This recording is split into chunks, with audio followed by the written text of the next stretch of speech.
So if you have had dreadlocks for more than a year, you probably need a detox. And it's not this complex thing. It literally is sodium bicarbonate, which is baking soda, and apple cider vinegar. We have made it easy for you.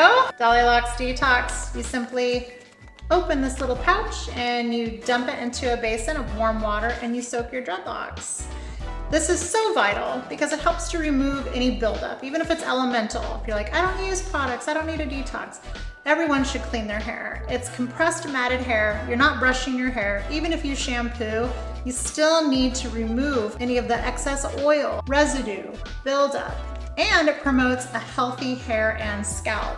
The baking soda is very highly alkalinized, so you want to make sure that you follow it with apple cider vinegar, or you just put them all together and you have the baking soda and the apple cider vinegar, which is alkaline and acid, and they come together. And the apple cider vinegar is essentially what helps to kickstart your pH. It balances the pH and it strengthens the hair.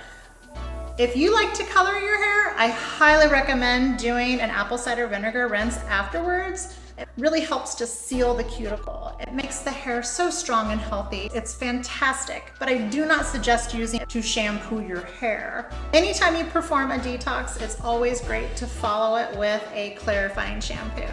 So the baking soda helps to remove the particles, the apple cider vinegar helps to strengthen the hair and remove the particles, and the shampoo is going to help to really deep cleanse the hair. Then you can follow it with an apple cider vinegar rinse afterwards if you just want to get that extra cuticle sealing, especially if you color your hair. You could do the detox, then shampoo your hair, color your hair, rinse your hair, and then do an apple cider vinegar rinse. That's like the perfect formula for color treated hair. Yes! So make sure that you do your detoxes. If you work outside, if you're sweating a lot, I would recommend even doing one every 3 to 4 months, but at least make sure that you're doing a detox at least once a year, just to give your hair that love that it needs.